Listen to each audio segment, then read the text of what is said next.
Oke, jadi kita akan mulai kita punya pelajaran untuk hari Sabat ini. Ini adalah bagian ketiga daripada seri yang berjudul The Power of God unto Salvation.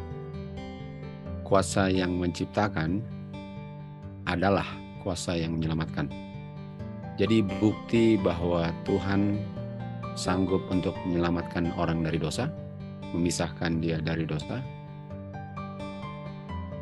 bukan hanya memisahkan dari dosa Tuhan Yesus untuk dibayar di kayu salib, bukan hanya itu, tetapi kuasa untuk tidak berdosa lagi.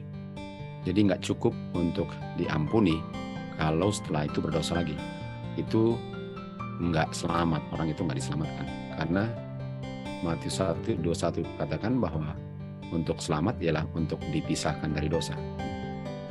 Dan kalau kembali lagi ke dosa, artinya kuasanya nggak sanggup untuk memisahkan dia dari dosa untuk selama-lamanya.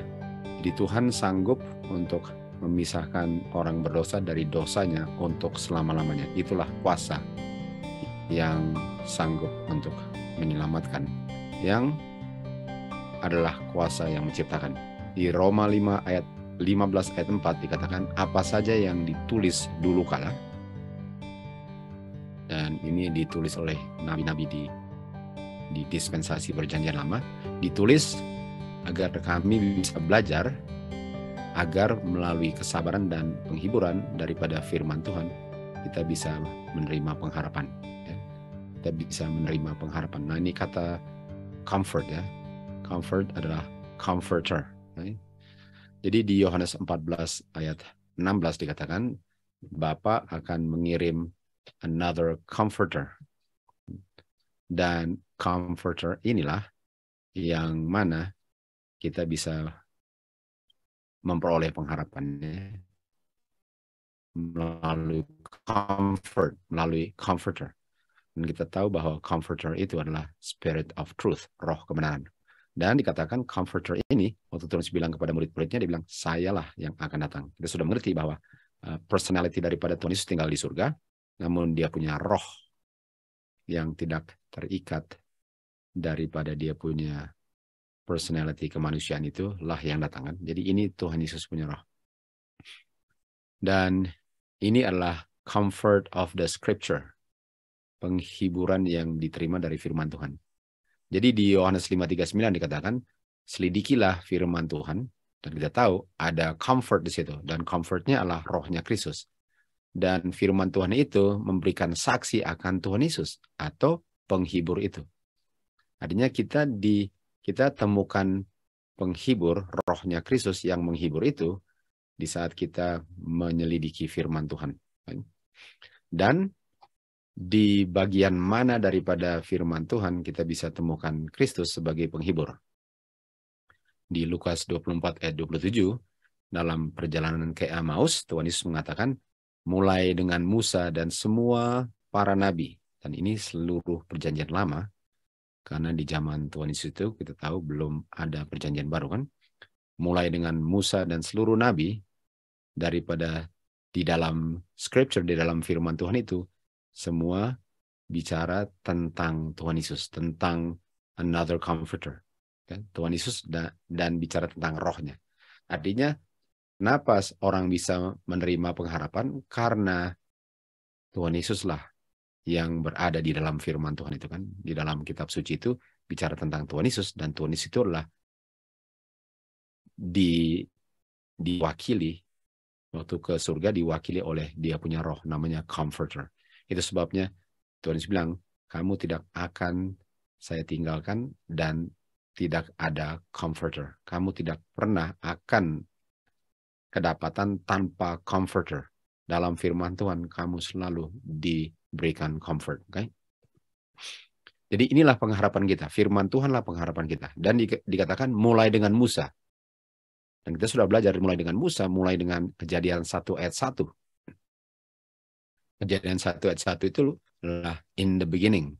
Mulai dengan Musa, mulai dengan Musa, di Kejadian 1 ayat 1 dikatakan God created. Dan kita sudah tahu God created itu adalah God, Bapa, menciptakan melalui anaknya. Artinya rohnya Bapa kuasa penciptaan itu berada di dalam anak, sehingga anaklah yang bersabda dan jadilah semua yang disabdakannya. 1 Yohanes 3:2 dikatakan, kan, kita tahu bahwa waktu Tuhan Yesus muncul di awan-awan, kita akan menjadi seperti Dia. Nah, ini bukan berarti bahwa nanti waktu Tuhan Yesus datang, baru karakter saya dirubahkan untuk jadi seperti Dia, kan? Karena dikatakan di sini, di Christ Object Lesson halaman 69, di saat karakter Kristus di-reproduce dengan sempurna di dalam gerejanya, Dia akan datang. Artinya karakternya sudah ada sebelum Dia datang. Ini bukan waktu Dia datang lalu dirubahkan di awan-awan. No. Karakternya sudah ada dulu, baru Kristus bangkit berdiri dan datang. Jadi karakternya sudah ada di Daniel 12:1. Di saat pintu tertutup, karakternya sudah ada. Dan umat Tuhan melewati 7 last plagues. Dan setelah 7 last plagues, barulah dijemput di awan-awan. Jadi karakternya sudah ada. Dan karakter ini dihasilkan oleh rohnya Kristus yang bekerja dalam hati manusia yang menerima akan firman-Nya. Jadi penting sekali untuk mempelajari firman Tuhan, karena firman Tuhan itulah yang adalah kuasa roh Tuhan, bukan yang secara tertulis ya, tetapi yang tertulis itu mengungkapkan kuasa Tuhan yang adalah rohnya Tuhan yang bekerja dalam saya, kalau saya terima apa yang saya baca dalam firman Tuhan. Dan itulah penghiburannya, bahwa saya akan menjadi seperti Dia dan saya akan lihat Tuhan Yesus muka dengan muka, seperti lagu katakan, muka dengan muka nanti. Itulah pengharapan saya. Dan 1 Yohanes 3:3, dan orang yang memiliki pengharapan bahwa dia akan ketemu Tuhan Yesus di awan-awan, muka dengan muka, sekarang memurnikan dirinya. Sekarang, bukan nanti. Artinya sekarang saya berdasarkan pengharapan ini, saya memurnikan diri. Of course, ini pekerjaan Roh Kudus untuk memurnikan saya. Dan di saat saya murni, Tuhan Yesus bangkit berdiri dan Dia siap untuk menjemput umatnya yang karakternya memantulkan karakter mereka, memantulkan karakternya. Okay?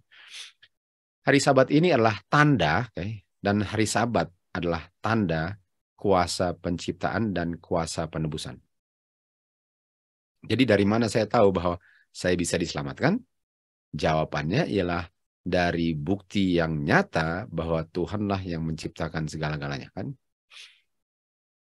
Dan hari Sabat ini adalah saksi bahwa Tuhan sanggup untuk menciptakan kembali Dia punya image, sebagaimana waktu Dia ciptakan Adam dan Hawa sesuai dengan image-nya mereka. Jadi hari Sabat ini menunjuk kepada kuasa penciptaan dan kuasa penebusan. Itu hari Sabat. Kan? Itu adalah hari Sabat. Dan kita temukan itu sebagai tanda kuasa, kan? Oke, jadi kita sekarang lihat kuasa penciptaan itu adalah firman-Nya. Jadi firman-Nya Tuhan itulah kuasa penciptaan dan kuasa penebusannya. Dan itu adalah kuasa, atau itu adalah firman-Nya. Kita lihat di Kejadian 1:3 dikatakan, dan God said, Tuhan berfirman. Ini perkataannya. Tuhan berfirman artinya setelah itu, itulah kuasanya yang diungkapkan waktu Dia berbicara.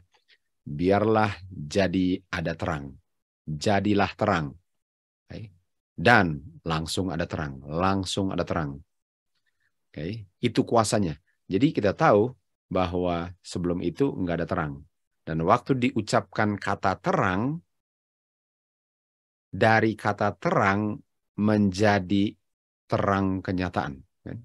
Jadi dari firman menjadi terang. Dari kata terang menjadi terang. Nah, kalau manusia mau bilang begitu, itu hanya kedengarannya katanya saja, sementara dia tetap di dalam kegelapan. Ya. Saya bisa bilang, jadilah terang. Yang saya cuma bilang adalah terang, tapi nggak pernah ada terang. Kalau Tuhan bilang jadilah terang, yang disebut itu menjadi kenyataan. Itu kuasanya. Dan itulah kuasa penyelamatan juga. Kuasa yang menyelamatkan adalah kuasa yang menciptakan. Dan kuasa itu adalah firman-Nya. Di Mazmur 33:6 dikatakan, dengan firman Tuhanlah langit diciptakan. Dengan firman, kan? dan seluruh isinya dengan nafas, oleh nafas mulutnya. Artinya firman-Nya adalah nafasnya dan itulah kuasanya yang sanggup menciptakan dan menyelamatkan. Di ayat 9 dikatakan, dia berfirman, dia berbicara, dan langsunglah jadi apa yang dia ucapkan. Dia perintahkan, dan setelah dia perintahkan, langsunglah jadi sesuai dengan yang dia perintahkan. Jadi kuasanya dalam firman-Nya. Firman-Nya itulah. Itu sebabnya orang yang perlu selamat harus percaya firman Tuhan. Kalau kita nggak percaya firman Tuhan, kita meragukan atau menyangkal kuasa yang sanggup menyelamatkan. Bagaimana saya bisa diselamatkan kalau kuasa yang menyelamatkan itu saya tolak? Firman Tuhan adalah segala-galanya bagi kita. Tanpa firman Tuhan tidak ada keselamatan. Kan? Oke, kita lanjut. Nah, di Ibrani 11 ayat 3 dikatakan, melalui iman kita bisa mengerti bahwa bumi-bumi ini, bumi-bumi kan, banyak bumi, bukan cuma bumi kita, dibentuk oleh firman Tuhan. Okay? Dan kita percaya itu. Nah, kata kita percaya, sekarang pertanyaannya, dari mana kamu tahu untuk kamu percaya? Nanti akan dijawab itu. Jadi dari mana kamu tahu bahwa yang kamu lihat itu adalah hasil firman Tuhan diucapkan, kan? Kamu kan nggak di situ, kamu nggak dengar, kamu nggak lihat waktu nggak ada apa-apa, langsung menjadi sesuatu hanya dengan berfirman, kamu kan nggak ada. Jadi itu adalah pertanyaan yang masuk akal yang memang harus dijawab dalam firman Tuhan. Kalau nggak, kita nggak ada buktinya. Jadi saya percaya bahwa semua ini dibentuk, dijadikan dengan atau melalui firman-Nya. Lalu dikatakan di sini, dan oleh sebab itu, hal-hal yang kelihatan, nah hal-hal yang kelihatan kita lihat di sini lah. Ada pohon, ada kertas, ada bangku. Okay. Ini yang kelihatan. Okay. Jadi hal-hal yang kelihatan tidak dibuat dari hal-hal yang kelihatan. Okay. Nah, jadi saya ulang lagi. Hal-hal yang kelihatan tidak dibuat dari bahan yang kelihatan. Itu dibilang. Artinya kalau kita lihat ini bangku dari mana? Oh, kita tahu bangku ini dibuat dari pohon. Tapi pohon dari mana? Di mana bahannya pohon? Nggak ada. Jadi pohon itu dibuat dari sesuatu yang nggak ada dan nggak kelihatan. Karena kalau bangku ini saya bisa lihat, oh bangku dari pohon. Nah kertas. Kertas dibuat dari apa? Dari pohon juga. Tapi pohonnya dibuat dari apa? Apakah ada sesuatu yang saya bisa bilang, oh ini pohon dari batu. Nah dari batu sebelumnya dari kodok. Dari kodok sebelumnya dari air. Kan? Enggak. Mentok di pohon saya. Jadi saya bisa percaya bahwa bumi ini diciptakan oleh firman Tuhan, sehingga pohon itu menjadi ada karena firman Tuhan. Karena kalau saya sudah mentok dan saya bilang sebelum ini apa ya? Jawabannya firman Tuhan. Jadi bahan pohon itu adalah firman Tuhan. Artinya bangku ini dan kertas ini mulainya firman Tuhan. Karena nggak ada. Yang ada yang nggak diciptakan kecuali dosa ya, dan amalgamation di mana setan sudah mencampur baur sehingga sudah ada sesuatu yang dalam bentuk itu nggak diciptakan kan. Tapi kalau kita bicara tentang semua ini, kita lihat itu salju kita tahu kan? Salju adalah air siapa yang ciptakan? Air dari mana, okay? Dan kalau air atom hidrogennya dan atom oksigennya dari mana?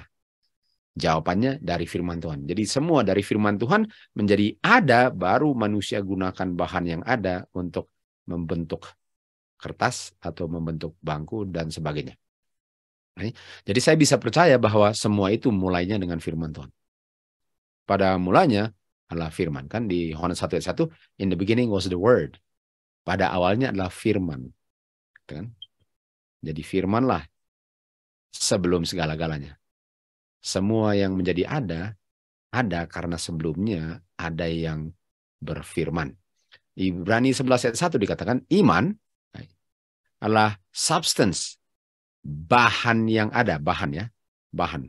Jadi kalau saya percaya itu adalah bahan dari sesuatu yang saya harapkan. Kita tahu tadi kita bicara tentang pengharapan, di mana saya akan melihat Tuhan Yesus muka dengan muka. Artinya pengharapan bahwa saya akan melihat wajah Tuhan Yesus di awan-awan dan masuk kerajaan surga.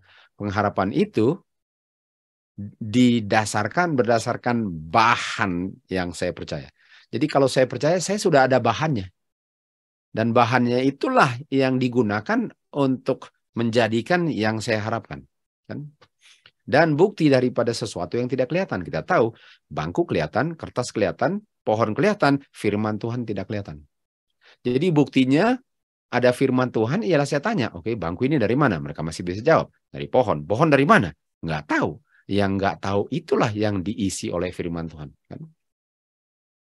Yang nggak tahu itu, yang orang bilang, nggak tahu pohon dari mana. Nggak ada yang bisa jelaskan selain itu jadinya dari firman Tuhan. Di Roma 1 ayat 20 dikatakan, hal-hal yang tidak kelihatan, ya itu kuasanya. Firman Tuhan nggak kelihatan kan? Hal-hal yang tidak kelihatan daripada Dia, Tuhan, sejak penciptaan bumi ini, bisa dengan jelas dilihat dan dimengerti melalui hal-hal yang diciptakan. Artinya dengan lihat pohon, saya tahu ada kuasa yang tidak kelihatan. Nah ini akan lebih dalam lagi ya. Ini akan lebih dalam lagi. Lebih dalam artinya bahan pohon itu sebelum menjadi ada, bahannya sudah ada, walaupun nggak kelihatan. Kan? Jadi bahan untuk menjadikan pohon itu sudah ada sebelum ada pohonnya. Dan saya mau bilang melangkah lagi bahwa pohon itu sudah ada sebelum pohon itu ada kelihatan. Okay? Saya akan bilang begitu dan saya akan buktikan. Okay? Pohon itu sudah ada. Okay? Sudah ada sebelum kelihatan dalam bentuk yang ada. Okay? Jadi hal-hal yang tidak kelihatan, saya lihat dari yang kelihatan. Okay? Dari yang kelihatan. Yang kelihatan itu adalah pengungkapan dari sesuatu yang tidak kelihatan. Okay? Itu dia di Roma 1:20. Oke, mari kita lihat ini note ya. Ini note penting sekali kita ikuti. Jadi kita tahu bahwa iman diperoleh dengan melihat hal-hal yang diciptakan oleh kuasa penciptaan yang tidak kelihatan. Kan? Artinya saya percaya waktu saya lihat pohon, dan waktu saya lihat pohon, saya percaya firman Tuhan. Waktu saya lihat pohon, saya bilang, ini pohon ini mengungkapkan kuasa firman Tuhan. Artinya pohon ini adalah saksi bahwa ada kuasa firman Tuhan yang menjadikan pohon ini dengan kuasanya, dan saya percaya kuasanya, dan buktinya ini pohonnya. Pohonnya lah buktinya. Jadi iman diperoleh dengan mendengar dan mengerti, kan? Dan mengerti kuasa penciptaan dengan melihat hal-hal yang diciptakan. Artinya dengan saya melihat apa yang diciptakan, disitulah iman saya bertambah akan hal-hal yang tidak kelihatan. Hal yang diciptakan itu adalah bukti bahwa ada hal-hal yang menciptakan yang tidak kelihatan. Oke, itu dia. Oke, jadi kita lihat di Roma 10:17, iman diperoleh dengan mendengar. Nah, kata lain mendengar ialah untuk melihat ya. Karena mendengar, melihat, cium, itu semua masuk ke otak kita. Lalu kita gambarkan atau kita mengerti kan. Jadi iman datangnya dengan melihat hal-hal yang diciptakan. Kan? Dan bukan cuma melihat, tapi mendengar firman Tuhan. Artinya firman Tuhan yang saya dengar itu adalah melalui melihat apa yang diciptakan. Jadi dengan saya lihat pohon, saya dengar firman Tuhan.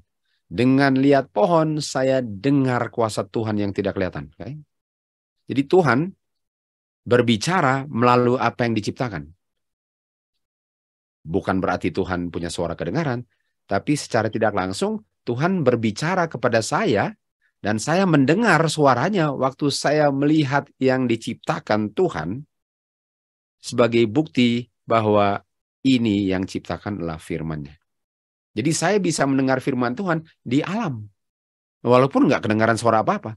Karena melihat itu sama dengan mendengar kuasanya yang tidak kelihatan. Okay? Jadi penting sekali untuk belajar firman Tuhan. Dan melihat hasil ciptaannya dengan kuasanya. Karena begitulah saya belajar. Ron Hubbard bilang ini buku alam, the book of nature. Book of nature itu menjadi saksi akan kuasa Tuhan yang tidak kelihatan. Nah, bicara tentang mendengar ya, tentang mendengar, iman ialah mendengar firman Tuhan. Kata lainnya, melihat yang firman ciptakan. Baik. Nah, di Yohanes 8 ayat 43 dikatakan, Tuhan Yesus bilang kepada orang-orang Farisi, kenapa kamu tidak mengerti perkataan-perkataanku? Dan kalau tidak mengerti, okay, kalau tidak mengerti artinya apa? Karena kamu tidak mendengar firman-Ku. Kan? Jadi kalau saya tidak mengerti firman Tuhan, itu artinya saya tidak bisa melihat kuasa Tuhan dari yang Dia ciptakan. Waktu saya lihat pohon, bukannya saya bilang ini ada kuasa yang menciptakannya. Waktu saya lihat pohon, kalau saya nggak ngerti dan nggak mendengar firman Tuhan, saya malahan sembah pohonnya. Atau saya potong, saya tebang, lalu saya ukir, menjadi berhala, lalu saya sembah. Itu nggak ngerti dan nggak dengar firman Tuhan.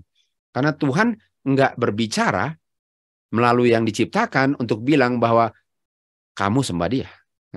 Karena nature adalah saksi akan pencipta. Nature itu bukan penciptanya. Itu adalah ajaran pantheism. Jadi kalau saya tidak bisa melihat kuasa Tuhan dalam nature, saya nggak mengerti firman Tuhan. Saya nggak bisa dengar firman Tuhan kalau saya nggak bisa melihat itu. Oke, jadi kita lihat di sini, iman memberikan pengetahuan dan pengertian. Iman memberikan pengetahuan dan pengertian. Kalau saya percaya, saya berpengetahuan dan saya mengerti itu. Okay? Dan iman itu diperoleh dengan melihat itu. Dan kalau Roh Kudus bicara dalam hati saya bahwa ini kuasa Tuhan, itulah munculnya iman. Lalu saya bilang, wow, betul. Siapa yang bisa ciptakan ini kan? Kalau siapa yang bisa ciptakan ini, artinya yang menciptakannya itulah yang perlu disembah. Bukan yang diciptakan kan? Harus. Jadi bukti bahwa Tuhan perlu disembah ialah lihat apa yang Dia ciptakan yang manusia nggak bisa ciptakan. Yang pohon tidak bisa menciptakan dirinya, patung berhala nggak bisa menciptakan ini. Kan kita sudah belajar bahwa patung-patung ini nggak bisa ngomong, nggak bisa menjawab, nggak bisa bikin apa-apa. Bagaimana kita bisa sembah itu kalau itu kita bentuk dengan tangan kita dari batu, dari pohon, dari segala macam kita bentuk lalu kita sembah? No, nggak bisa. Jadi ini adalah bukti bahwa ada kuasa yang menciptakannya. Nah, kita belum lihat detail sekali ini ya, tapi sedikit lagi kita akan lihat kenapa kita bisa percaya ini Tuhan yang menciptakan. Okay? Jadi, kalau saya tidak memiliki pengetahuan atau pengertian, okay, itu karena tidak ada iman. Kan? Tidak ada iman. Karena orang yang iman, dia akan berpengetahuan akan kuasa Tuhan yang tidak kelihatan. Dia akan percaya kuasa Tuhan yang tidak kelihatan kalau ada iman. Artinya orang yang tidak ada pengetahuan dan pengertian akan hal itu, tidak ada iman. Tidak tahu apa saja tanpa iman adalah dosa. Kan? Artinya untuk percaya ialah untuk mengetahui dan mengerti. Untuk percaya adalah untuk mengetahui dan mengerti. Apa yang diketahui? Kuasa Tuhan itu bisa saya percaya dan saya mengerti karena saya ada iman. Dan iman itu datangnya dengan melihat apa yang diciptakan sebagai bukti daripada yang tidak kelihatan. Di Mazmur 119 ayat 130 dikatakan, masuknya firman Tuhan memberi terang dan pengertian. Ini dia. Artinya kalau saya belajar firman Tuhan, kalau saya lihat alam yang diciptakan dan belajar firman Tuhan, akan connect. Waktu saya lihat alam, lalu saya baca firman Tuhan, connect. Saya bilang ini diciptakan oleh firman Tuhan. Karena firman Tuhan mengatakan ini semua diciptakan olehnya. Karena selain daripada itu, nggak ada yang bisa ciptakan. Nggak ada yang bisa buat pohon, nggak ada yang bisa buat burung ini, nggak ada yang bisa bikin apa saja, nggak ada yang bisa bikin semut, nggak ada yang bisa bikin burung. Yang bisa dilakukan ialah mengambil bahan yang Tuhan ciptakan lalu diukir, dibentuk, dipahat untuk menjadi bentuk yang lain. Itu bisa dilakukan, tapi itu bukan penciptaan. Itu menggunakan bahan yang Tuhan ciptakan. Jadi sekarang kenapa saya bisa percaya jadi sekarang dasarnya apa yang membuat saya bisa percaya bahwa ini diciptakan oleh kuasa Tuhan? Bagaimana saya bisa percaya bahwa waktu Tuhan bilang saya yang ciptakan, saya percaya itu? Jadi bagaimana saya bisa menjembatani firman Tuhan bilang saya ciptakan, lalu sewaktu saya lihat pohon, oh ini yang Tuhan ciptakan. Di mana jembatannya? Kan? Di mana jembatannya antara yang dibilang firman Tuhan dengan pohon yang saya lihat? Jadi kita mau menjembatani itu sehingga kita lihat, oh betul, benar-benar firman Tuhan yang menciptakan. Oke, sekarang kita lihat di Wahyu 1 ayat 8. Wahyu 1 ayat 8. Katakan, Tuhan bilang, akulah Alfa dan Omega. Nah, Alfa Omega adalah huruf pertama dan huruf terakhir daripada alfabet ya. Kalau kita kan A dengan Z. Kalau mereka adalah Alfa dan Omega. Jadi ini alfabet. Aku adalah Alfa dan Omega yang awal dan terakhir. Jadi sama dengan aku adalah A dan Z. A adalah awal, Z adalah akhir. Nah, ini alfabet namanya. Nah, sekarang saya tanya, ada nggak seorang anak waktu dia masuk ke sekolah ya, waktu dia masuk ke sekolah, dia mulai belajar dengan gurunya atau orang tuanya, waktu dia bilang, ini huruf A, nak, amin, ini huruf A. Okay. Kalau kita mau, atau bilanglah kalian ya saya, waktu dibilang ini huruf A, lalu saya bilang, kamu boleh buktikan nggak bahwa ini huruf A? Kira-kira gurunya bisa buktikan bahwa itu huruf A? Kenapa dia A? Kenapa dia bukan B? Kenapa dia bukan C? Ini alfabet, alfa omega. Jadi nggak ada seorang anak yang bilang, ini A. Lalu orang tua bilang, dari mana kamu tahu itu? Coba buktikan. Coba buktikan di laboratori bahwa itu A adalah huruf A. Nggak ada kan? Nggak ada, nggak bisa. Dan kalau saya tolak itu A, saya pernah bisa baca nggak? Apakah saya bisa baca kalau saya tolak bahwa A itu A, B adalah B, C adalah C? Saya bisa nggak bicara dengan benar, mengungkapkan sesuatu yang benar, baca, tulis, kalau saya bilang, buktikan itu A. Kalau kamu bilang itu A, dari mana buktinya? Coba lihat buktinya. Nggak ada. Artinya saya terima A sebagai A dengan iman. Iman karena dibilang A, oke, itu A. Nah sekarang saya tanya, kalau Tuhan bilang saya yang ciptakan, oke. Sudah bisa lihat mulai kesamaannya. Jadi kalau saya bilang, dari mana kamu percaya itu Tuhan yang ciptakan? Nah jawaban saya ialah, dari mana kamu tahu itu huruf A? Pernah buktikan nggak? Kamu pernah buktikan itu A adalah A? Jadi kita bisa lihat bahwa iman itu bukan buta-buta. Iman itu terima, oke, itu A, oke. Oke, Tuhan yang ciptakan. Oke, kita akan buat jembatannya. Oke, jadi anak itu hanya bisa tahu A itu A dengan iman. Dia percaya kan? Dia percaya karena orang gurunya bilang itu A, oke, itu A. Dan sampai mati dia selalu bilang itu A kan? Jadi dari mana saya tahu Tuhan yang ciptakan? Firman Tuhan bilang itu yang diciptakan oleh firman Tuhan. Oke, kita sedang membangun jembatannya. Dan dia nggak pernah diinvestigasi untuk buktikan bahwa itu A itu A. Kan? Atau dia nggak pernah menginvestigasi atau menyelidiki bahwa apakah itu memang A? Saya mau cek di Google dulu atau di apa? Apakah itu A? Di mana dia mau dapatnya itu? Dia nggak pernah cek A itu A. Dia terima berdasarkan iman kan? Berdasarkan apa yang dibilang orang. Dan memang benar. Tapi dia terima itu sebagai pernyataan daripada orang tuanya atau gurunya. Dia bilang, oh oke. Orang tua bilang, guru bilang A, udah pasti benar. Teman-teman bilang A, nggak ada yang menyangkal itu A. Tuhan yang ciptakan dengan firman-Nya itu. Nah, kalau orang yang bilang, saya yang ciptakan, coba buktikan. Saya nggak bisa percaya kalau orang yang ciptakan. Tapi kalau firman Tuhan bilang, firman Tuhan yang ciptakan, oke. Jadi ada ruangan untuk percaya. Karena kalau bilang, oh kalau kamu percaya dari mana? Nah, ini buktinya. Kamu aja dengan iman terima A itu A. Jadi hanya mau tunjukkan bahwa nggak ada salahnya untuk percaya. Ini bukan buta-buta. Dan kalau buta-buta artinya A itu bukan A. Baik. Nggak pernah didemonstrasikan kepada saya atau saudara atau anak-anak bahwa itu A itu A. Apakah ke sekolah, taman kanak-kanak, SD dan semua itu tambah naik, tambah dibuktikan bahwa A itu A. Nggak pernah seumur hidup A itu didemonstrasikan sebagai A. Kita terima sebagaimana yang disebut A, oke, saya terima. God said it and I believe it. Bahwa dia yang ciptakan. Sudah lihat iman apa artinya? Jadi kalau anak itu nggak mau percaya sebelum didemonstrasikan, dia nggak pernah akan belajar untuk baca. Dia harus terima kenyataan bahwa A itu A dengan iman. Nah, Tuhan Yesus adalah apa? Alfa dan Omega. Tuhan Yesus adalah alfabet. Konsepnya, Tuhan Yesus alfabet. Jadi kalau saya percaya alfabet, Tuhan Yesus bilang, saya awal dan akhir dan semua alfabet.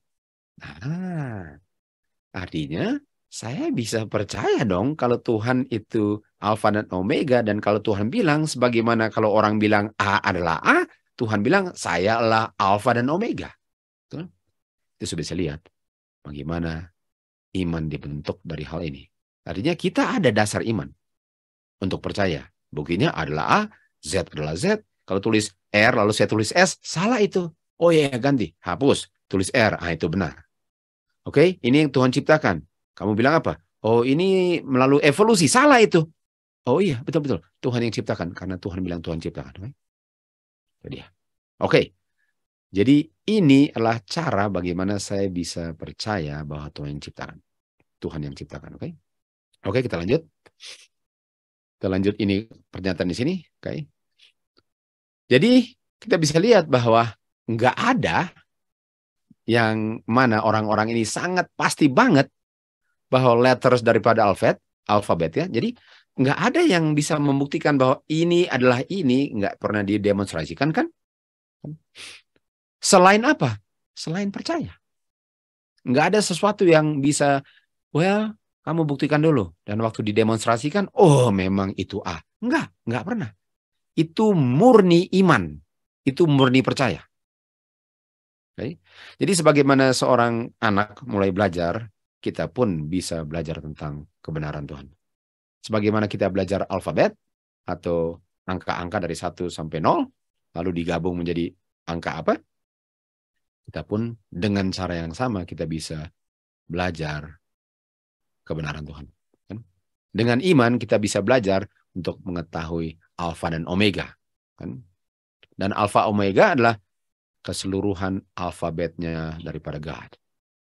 Artinya semua itu saya yang ciptakan dari alfa sampai omega. Itu alfabetnya Tuhan. Boleh dikatakan alfabet Tuhan.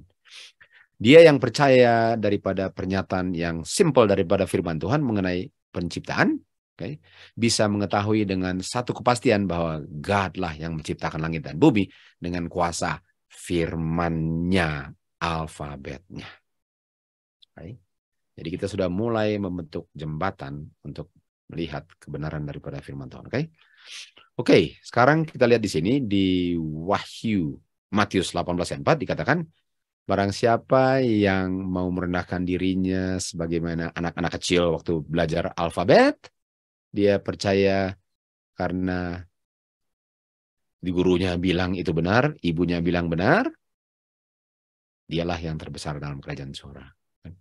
Jadi kalau Tuhan bilang, kalau kamu merendahkan diri dan bilang, oh memang kalau Tuhan yang ciptakan, memang dia bilang dan inilah buktinya.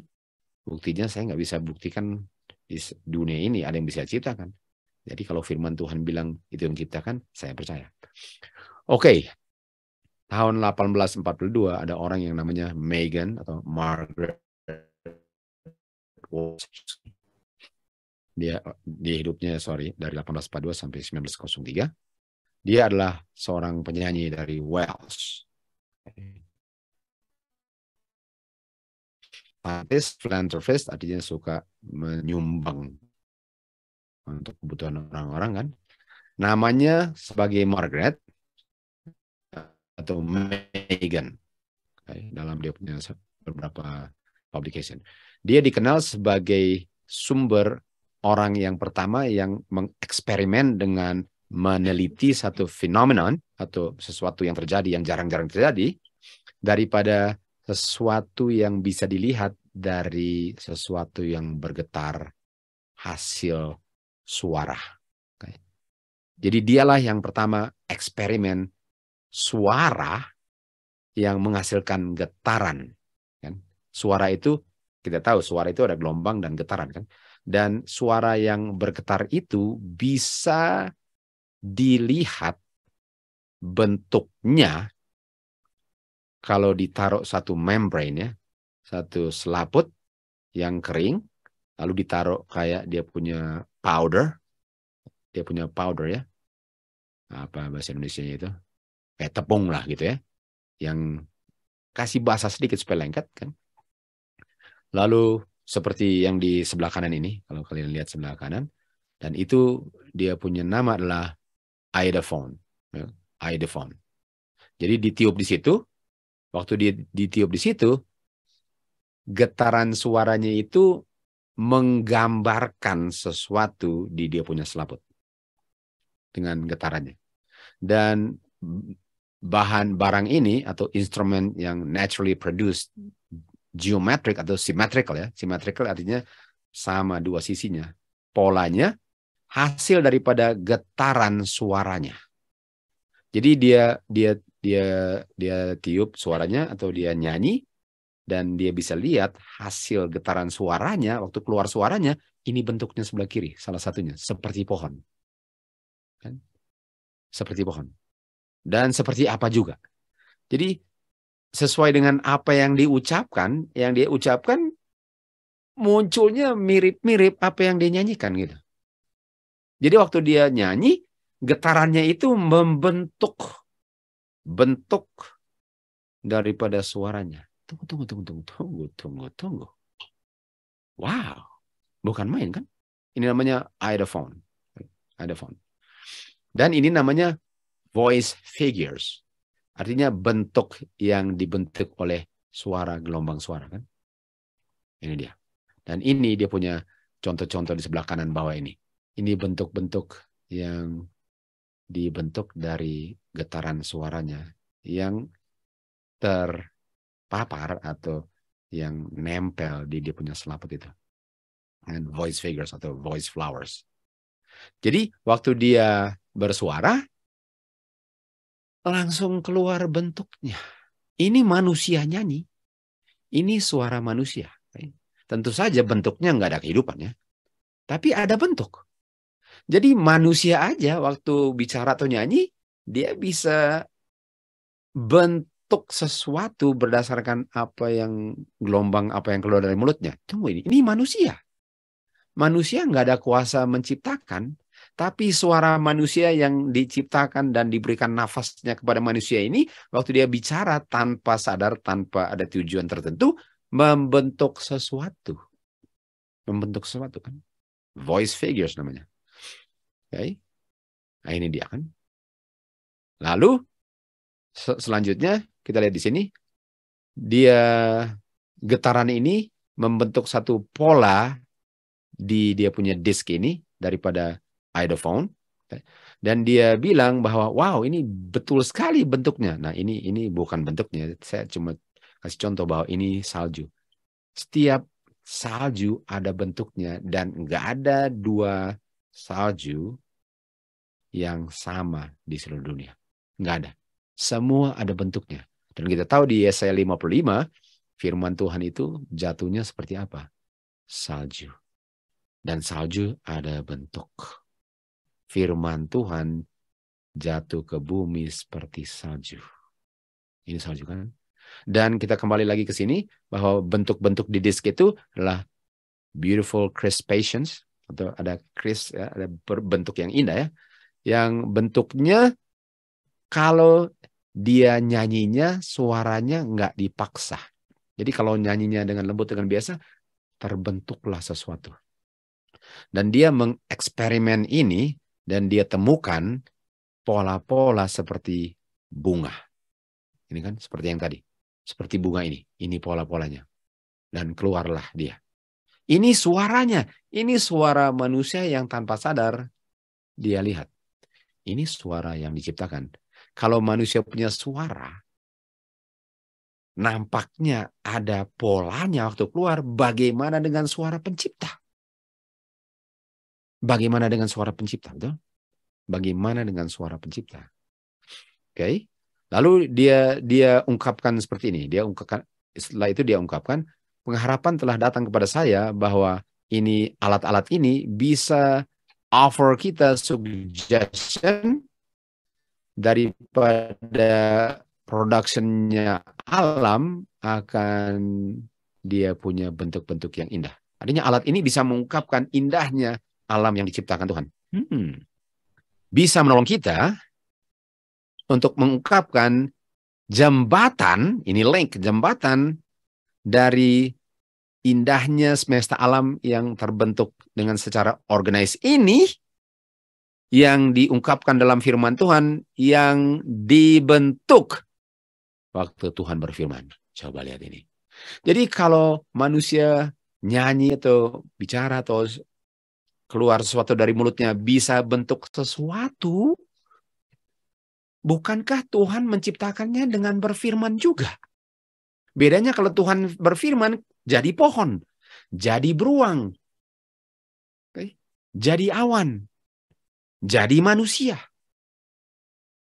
Jadi sudah bisa lihat jembatannya. Bagaimana saya bisa percaya firman Tuhan lah yang menciptakan segala-galanya dengan alat iPhone ini. Ini jembatannya. Oke. Manusia diciptakan di dalam image God, tapi manusia nggak ada kuasa menciptakan. Betul? Dalam nafas manusia hanya bisa mengungkapkan bentuk-bentuk yang hidup tanpa kehidupannya. Nah, kalau manusia bisa membentuk dari suaranya bentuk-bentuk yang nggak hidup, bagaimana yang memberikan kehidupan? Selain bentuk, dia bentuk Adam dengan tangannya, lalu dia nafas dan Adam menjadi bentuk yang hidup. Bisa lihat itu? Kita bisa mengerti kenyataan bahwa Tuhan waktu berfirman bumi ini menjadi ada pada awalnya melalui ini fenomenon ini. Ini bukan fenomenon bagi Tuhan. Beginilah cara Tuhan bekerja.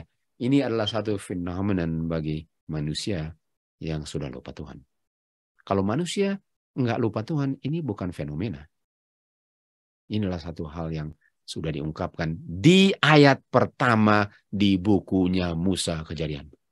In the beginning, God created the heaven and the earth. Lalu Tuhan bilang di Kejadian 1:1, dan Tuhan berfirman, jadilah terang. Jadilah terang. Jadi terang. Artinya, saya melihat ya, firman itu sudah ada bentuknya. Di dalam firman itu, bentuknya sudah ada, sekarang diungkapkan waktu dia berfirman. Betul? Manusia kan? Jadi bentuknya sudah ada, sekarang diungkapkan bentuknya waktu dia berfirman. Artinya, bentuk pohon sudah ada dalam firman Tuhan, lalu diungkapkan waktu dia berfirman.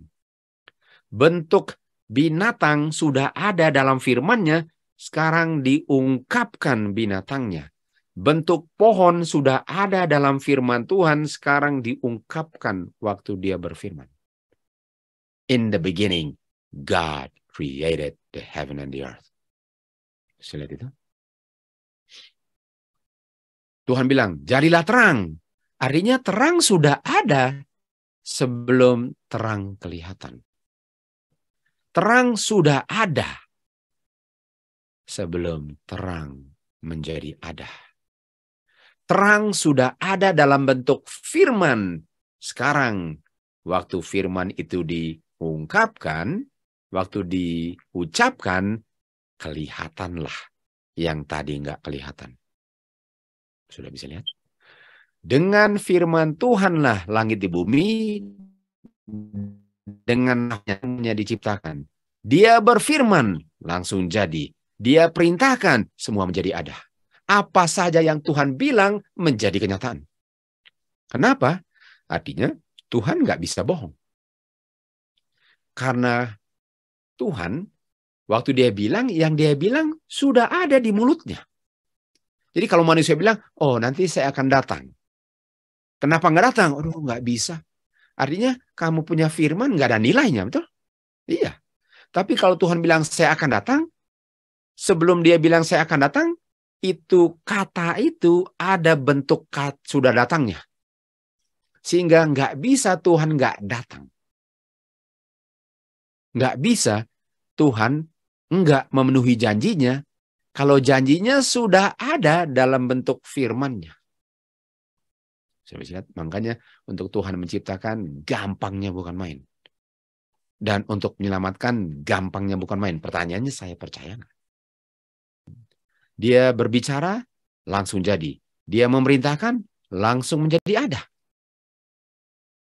Untuk bilang menjadi ada ialah untuk terungkaplah apa yang sudah ada dalam bentuk yang belum ada, betul? Di Matius 8, Tuhan Yesus bilang kepada dia, saya akan datang dan sembuhkan dia. Tuhan Yesus bilang, saya akan datang, artinya belum datang. Kalau Tuhan Yesus bilang, saya akan datang, artinya saya belum datang.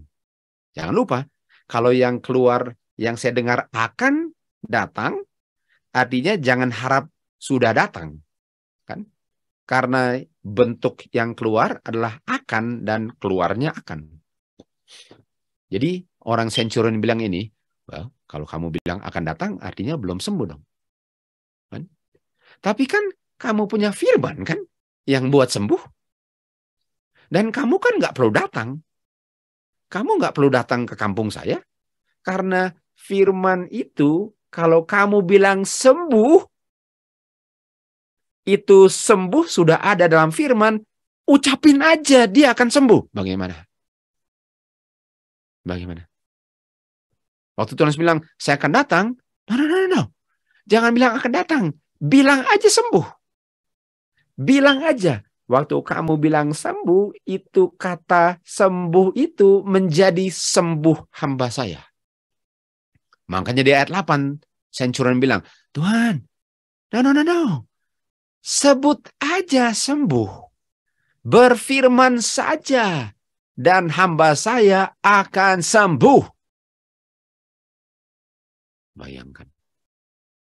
Apakah orang Roma, orang kafir, nampaknya lebih percaya dari orang-orang di Yerusalem? Di dalam nafas Tuhan, bukan hanya ada bentuk daripada yang diucapkan, tapi kehidupan dan bentuk dari yang diciptakan sudah ada dalam nafasnya. Jadi kalau saya tiup itu idophone, bentuk daripada yang saya mau ungkapkan itu sudah ada. Tapi nggak ada kehidupannya. Kalau firman Tuhan bukan bentuknya saja, kehidupannya sudah ada di dalam firman-Nya sehingga waktu keluar dari mulutnya ada makhluk hidup. Sebut saja, berfirman saja Tuhan, hamba saya akan sembuh. Tuhan adalah mata air kehidupan. Bagaimana mau keluar dan gak ada kehidupan kalau dialah sumber kehidupan? Kalau yang keluar dari dia adalah kehidupan, sebut saja, bilang saja sembuh. Make sure bilang saya punya hamba, nanti orang lain yang sembuh, betul? Makanya Lazarus, kalau enggak semua orang sembuh. Kalau enggak semua orang bangkit. Karena namanya keluar dari mulut Tuhan, kehidupan. Makanya harus dispesify. Hambamu sembuh, Lazarus, saya nggak mau orang lain, saya cuma mau Lazarus. Karena yang keluar itu adalah menjadi kenyataan. Tuhan Yesus adalah mata air kehidupan. Sudah mulai lebih percaya firman Tuhan, saudara-saudara? Tuhan Yesus bilang dia sudah mau datang. Tuhan Yesus bilang kalau kamu lihat tandanya, saya sudah mau datang. Tuhan Yesus bilang kalau kamu lihat tandanya, kita sudah mau masuk Daniel 12:1. Percaya nggak sekarang? Percaya nggak? Tuhan bilang, kalau kamu setia, kamu akan makan buah pohon kehidupan. Kira-kira itu bisa dibatalkan? Bisa dibatalkan itu? Kalau sudah keluar dari mulut Tuhan, apakah akan kembali sia-sia? Kalau Tuhan bilang, saya akan kasih keluar firman saya dan nggak akan kembali sia-sia, kira-kira bisa batal kembalinya? Namanya sudah keluar, nggak akan tidak terjadi. Tidak akan tidak terjadi. Saya lihat. Karena waktu belum keluar, sudah ada bentuknya. Yohanes 6 ayat 63 kah? Dikatakan, firman Tuhan adalah kehidupan. Sementara tadi dibilang, Tuhan Yesus adalah sumber kehidupan dan sumbernya adalah firman-Nya, rohnya. Tuhan Yesus adalah firman, adalah sumber kehidupan dan sumbernya adalah firman-Nya, rohnya. Sudah bisa lihat? Jadi apakah Tuhan sanggup untuk menyelamatkan? Jawabannya apa? Yang kamu lihat pohon itu dan rusa di luar dan burung di luar, langit, itu yang ciptakan siapa? Tuhan. Itu jawabannya. Tuhan ciptakannya bagaimana? Dia berfirman. Begitulah dia berfirman untuk orang selamat. Artinya, apakah Tuhan sanggup menyelamatkan? Pertanyaannya saya jawab, apakah Tuhan sanggup menciptakan? Waktu Tuhan berbicara, Tuhan menyebut nama dari yang dia mau ciptakan. Dan firman yang dia ucapkan itu mengandung apa yang dia bilang. Oke, sekali lagi saya bilang, firman yang diucapkan mengandung apa yang dia ucapkan. Oke, artinya waktu Tuhan bilang sembuh, orang yang sembuh itu mengungkapkan kesembuhan, kuasa sembuh dalam firman yang dia bilang. Jadi kalau dibilang sembuh, kata sembuh itu mengandung kesembuhan. Bisa nggak manusia bilang sembuh karena ada kuasa penyembuhan? Enggak, bisa saja pasti bilang sembuh tambah sakit orangnya, betul?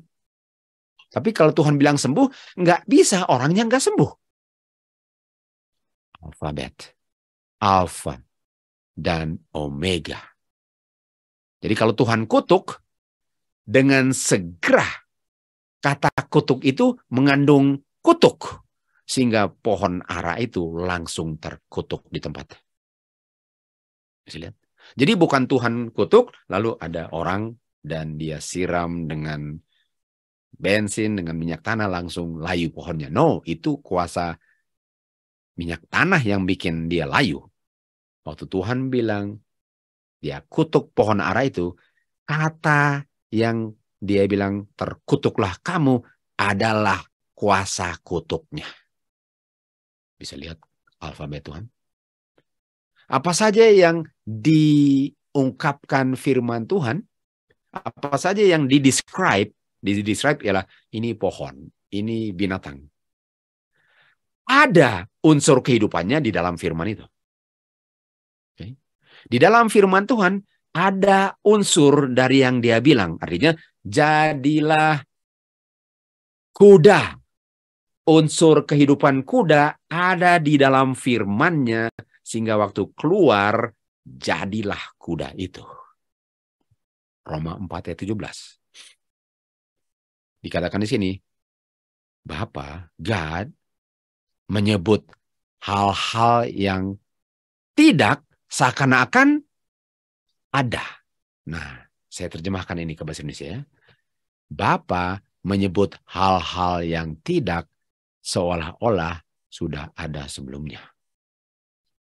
Artinya waktu Tuhan bilang, jadilah pohon, saya bilang, pohon itu apa? Bilanglah, saya di situ waktu penciptaan, ini cuma ilustrasi. Jadi Tuhan bilang, jadilah pohon. Apa pohon itu? Nggak pernah saya lihat. Tahu nggak? Pohon itu sudah ada sebelum menjadi ada. Oh ya? Kenapa? Saya nggak pernah lihat. Apa itu pohon? Pohon itu sudah ada sebelum diciptakan dan adanya dalam bentuk firman. Bahan, kehidupan, semua struktur, dia bisa menghasilkan buah dan biji dan menghasilkan lagi. Itu semua sudah ada dalam bentuk firman. Dan waktu keluar dari mulutnya menjadi kenyataan oleh firman itu. Bayangkan. Bayangkan saudara-saudara. Mari kita buktikan di sini. Yohanes 11 ayat 43. Tuhan Yesus bilang, Lazarus nggak ada kehidupan kan? Jadi kita bisa lihat. Waktu Tuhan bilang, come forth itu bukan cuma artinya come forth itu artinya come forth. Jadi waktu Tuhan bilang keluar itu bukan hanya menjelaskan dari dalam keluar itu ialah keluar. Keluar itu adalah kenyataan keluar, bukan hanya pernyataan keluar. Oke. Jadi kalau orang bilang kelapa jatuh, itu pernyataan buah kelapa jatuh. Tapi kalau Tuhan bilang kelapa jatuh, itu bukan pernyataan saja untuk kelapa jatuh, itu kelapa jatuh. Jadi waktu Tuhan bilang Lazarus, saya mau Lazarus ya, karena saya hanya mau bangkitkan Lazarus, makanya dia bilang Lazarus nggak ada kehidupan kan? Jadi seakan-akan those things which be not. Lazarus, dia kan sudah mati. Kok panggil Lazarus orang mati? Dia bilang come forth. Come forth itu Lazarus diberikan kehidupan untuk menjadi pengungkapan katanya. Oke, jadi waktu Lazarus keluar, itulah yang mengungkapkan arti daripada come forth. Bukan cuma pernyataan. Kristus memanggil Lazarus, which be not, yang nggak hidup, seakan-akan dia hidup. Artinya, Lazarus hidup itu ada di dalam mulut Tuhan.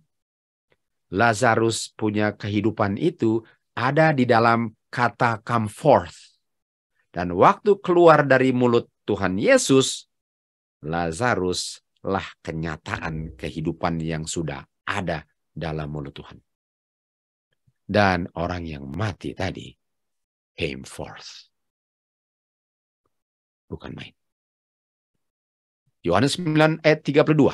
Sejak bumi diciptakan, orang buta bilang, kamu nggak pernah kamu dengar orang-orang Farisi bahwa ada yang bisa membukakan mata orang yang sejak lahir buta?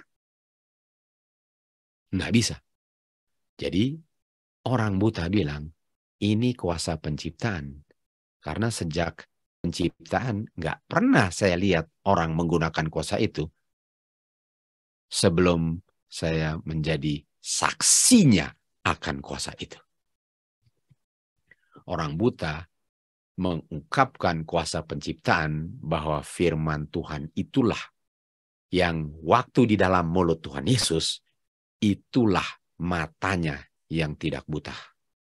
Dan waktu keluar dari mulutnya, dia percaya dengan dia pergi dan cuci di kolam, dan waktu dia percaya, pernyataan dan kenyataan daripada firman yang adalah mata terbuka itu menjadi kenyataan dalam orang yang percaya.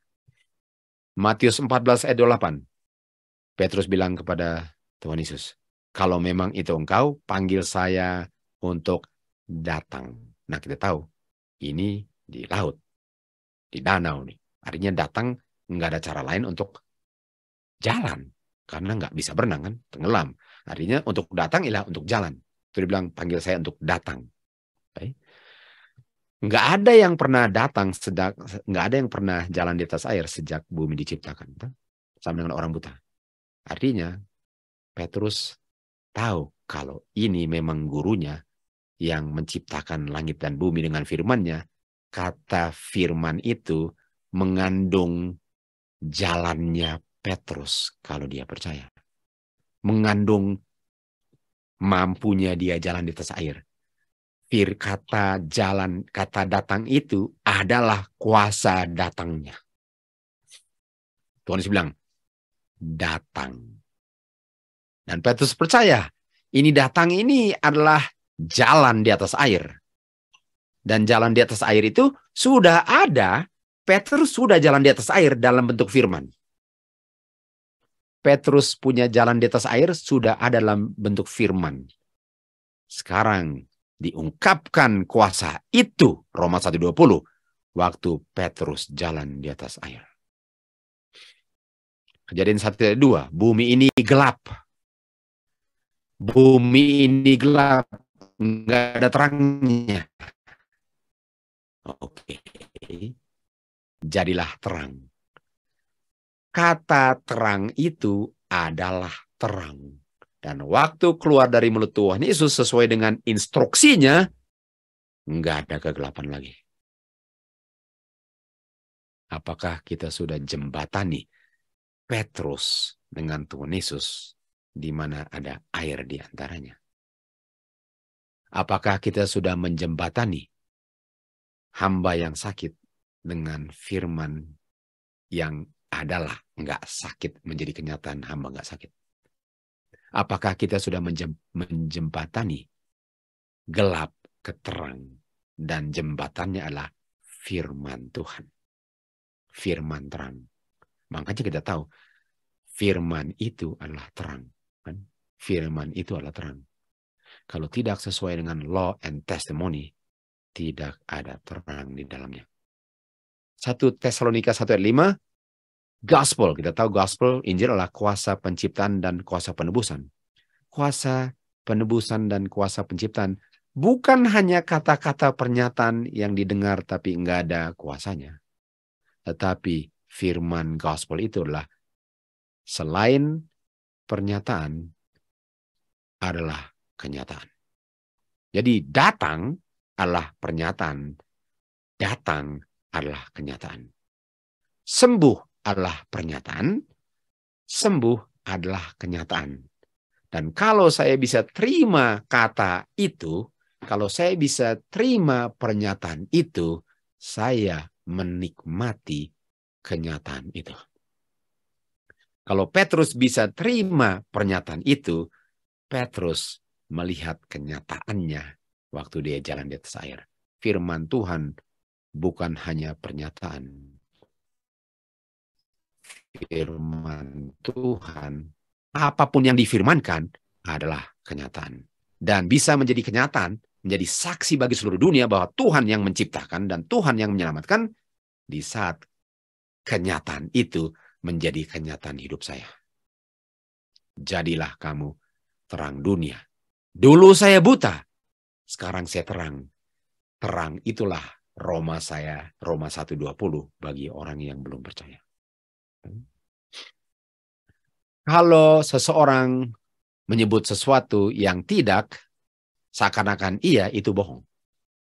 Tapi Tuhan tidak bohong. Karena waktu Tuhan bilang, dia enggak bilang sesuatu yang enggak, dia bilang sesuatu yang sudah. Jadi bagaimana saya mau bilang sesuatu lalu bohong kalau sebelum saya bilang sudah benar? Itu sebabnya Tuhan nggak bisa bohong. Kenapa? Waktu Tuhan bilang jadilah terang, terang itu sudah ada. Jadi bagaimana nggak bisa ada terang kalau sebelum dibilang sudah ada terang? Nah kalau manusia jadilah terang. Mana terangnya? Oh, tunggu. Mau cari lilin dulu. Wah, sudah habis lilinnya. Pas dapat lilin, kehabisan korek api. Wah, sorry ya, nggak bisa. Itu manusia. Tapi kalau Tuhan, terangnya sudah ada, lalu dia bilang, bagaimana Tuhan mau bohong? Mustahil.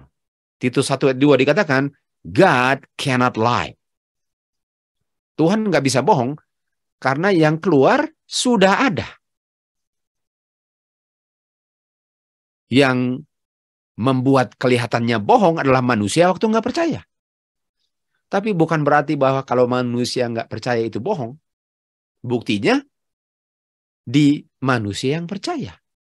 Jadi kalau ada dua manusia, satu bilang, oh nggak terjadi. No, bukan nggak terjadi, kamu yang nggak percaya. Oh nggak, saya percaya kok. Enggak. Oke, mari kita buktikan orang lain. Dia percaya, jadi. Artinya, bisa kok kamunya yang tidak percaya. Jadi waktu Tuhan bilang sesuatu dengan namanya, atau bilang sesuatu yang akan terjadi, itu sudah terjadi. Walaupun nggak kelihatan. Itu sudah terjadi. Itu sudah ada dalam bentuk firman-Nya. Jadi kalau Tuhan bilang Lazarus hidup, keluar, itu sudah ada dalam mulutnya. Sekarang menjadi kenyataan. Petrus datang, itu sudah ada di datang. Kurang dia percaya dan ungkapkan. Itu the thing, hal yang menjadi ada, itu dalam firman-Nya. Waktu Tuhan menamakan sesuatu yang sebelumnya nggak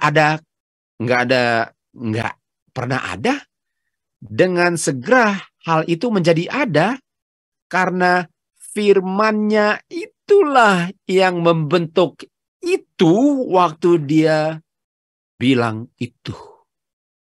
Coba lihat. Jadi pohon nggak pernah ada. Jadi waktu Tuhan bilang pohon, waktu dilihat pohon, firman itulah yang membuat jadi ada. Firman itu, waktu dibilang pohon, firman itulah yang jadi pohon. Dan jadi pohon. Jadi firman itu adalah kuasa yang menjadikan ada. Bayangkan firman Tuhan. Jadi waktu Tuhan bilang sesuatu, nggak bisa enggak. Kalau waktu kamu lihat mana sudah ada dalam firman Tuhan, kamu saja yang tolak. Kamu nggak lihat karena kamu tolak. Kamu nggak percaya, kamu nggak ngerti, kamu nggak lihat karena kamu nggak percaya. Jadi waktu dia bilang sesuatu yang akan terjadi, itu adalah sure ya, itu adalah satu kepastian, bahwa itu sudah ada, karena itu benar-benar sudah ada di dalam firman-Nya waktu dia ucapkan. Jadi nah kita tahu bahwa di Matius 5 orang sudah, ini prinsipnya, orang berdosa di dalam pikirannya kan. Jadi dia nggak perlu bohong, dia nggak beda. Dia waktu ditanya sudah makan, sudah, tapi dia bilang enggak. Dengan dia pikirkan saya mau bilang enggak nanti, dia sudah bohong. Jadi nggak perlu dia bilang enggak. Sebelum dia bilang enggak, kalau dia memang sudah rencanakan untuk bilang enggak, dia sudah bohong. Sesuai dengan prinsip status and adjustment kan. Jadi kalau Tuhan bilang saya mau ciptakan pohon, sudah ada pohonnya dalam bentuk firman-Nya. Sekarang dia ungkapkan. Betul? Jadi kalau Tuhan bilang saya mau ciptakan bumi ini dan itu, sudah ada itu. Di dalam firman-Nya, sekarang dia kasih keluar aja firman-Nya, dia perintahkan sekarang menjadi ada dalam kenyataan. Bukan hanya dalam firman-Nya, dalam mulutnya, dalam mind-nya. The mind of God itu diungkapkan dalam semua yang diciptakan. Roma 1 ayat 20. Firman yang diucapkan selalu perfect tense. Nah, kalau kita lihat perfect tense ya, bahasa Inggris. Perfect tense apa? Perfect tense adalah dia selalu describe sesuatu yang sempurna.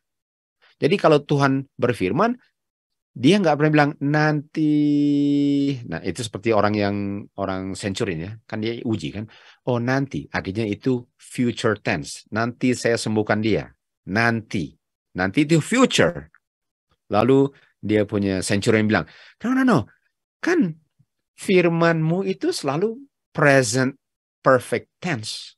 Jadi selalu present truth. Present, sekarang. Kenapa mau tunggu future tense kalau firman-Mu itu selalu berlaku di present perfect tense? Bisa lihat. Kenapa harus bilang nanti datang kalau sekarang sudah bisa terjadi? Kenapa bilang harus ke sana kalau sekarang ngomong aja langsung terbentuklah kesembuhan itu, lalu waktu keluar akan diungkapkan di kampung saya, hamba saya sembuh dari penyakit lumpuhnya. Selalu dalam bukan cuma present tense, present perfect tense. Jadi waktu Tuhan bilang, saya akan datang kembali. Itu anggap sudah datang walaupun belum. Okay. Anggap sudah datang walaupun belum. Itu sebabnya Tuhan gak bisa bohong. Oh nanti saya, no. Nanti sama dengan sudah bagi saya. Kalau Tuhan bilang, saya anggap sudah walaupun belum.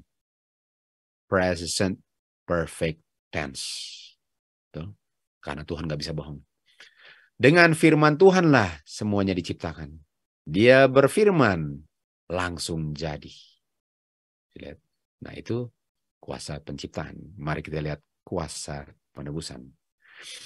Di Mazmur 85 ayat 8, saya akan mendengar apa yang Tuhan ucapkan, dan dia akan ucapkan damai. Kalau Tuhan bilang damai, sudah pasti orangnya damai. Buktinya, waktu laut bergelombang dan ditiup angin, dan badai menimpa murid-murid di kapal, Tuhan bilang apa? Be still. Artinya, laut teduh sudah ada dalam bentuk firman sebelum keluar dari mulutnya. Lah, dalam teduh lautnya. Dan kalau Tuhan speak peace kepada manusia, masih bisa manusianya masih penuh dengan takut? Kalau Tuhan bilang, jangan takut. Kenapa saya masih takut, Dan? Karena kamu nggak percaya apa yang saya bilang. Damai hatimu. Saya masih nggak damai karena kamu nggak percaya. Kuasanya kamu masih damai, tidak damai. Artinya kalau saya percaya, saya benar-benar merasakan damai. Kalau saya percaya, saya benar-benar tidak rasa takut. Itu buktinya saya percaya. Oleh sebab itu, orang dibenarkan, lalu iman, lalu kita memiliki damai dengan Tuhan. Artinya saya harus percaya, baru saya menjadi benar. Nah, saya nggak ada yang benar. Manusia nggak ada yang benar. Semua sudah jatuh dalam dosa. Kan?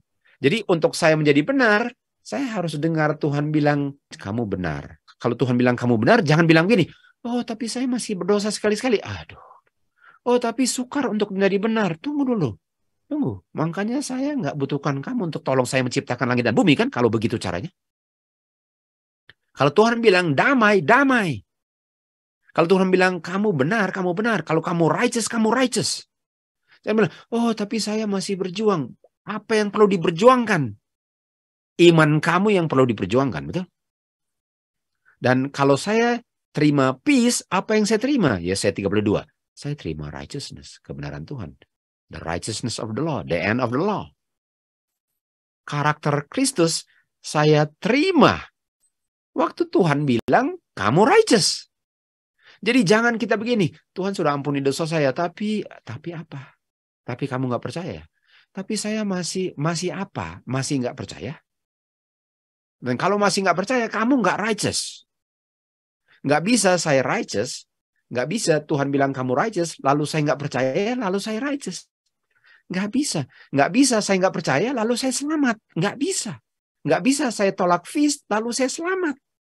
Karena itu harus keselamatan. Nggak bisa saya bilang hukum Musa sudah dipakukan, lalu saya selamat. Nggak bisa. Nggak bisa.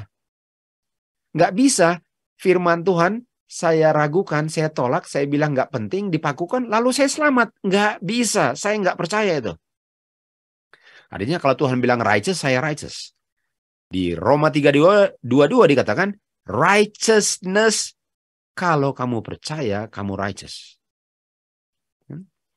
Roma 1:20, kuasa Tuhan yang tidak kelihatan sejak diciptakan, saya bisa lihat dari yang diciptakan, yaitu kuasa yang adalah apa yang dibilang, itu dia.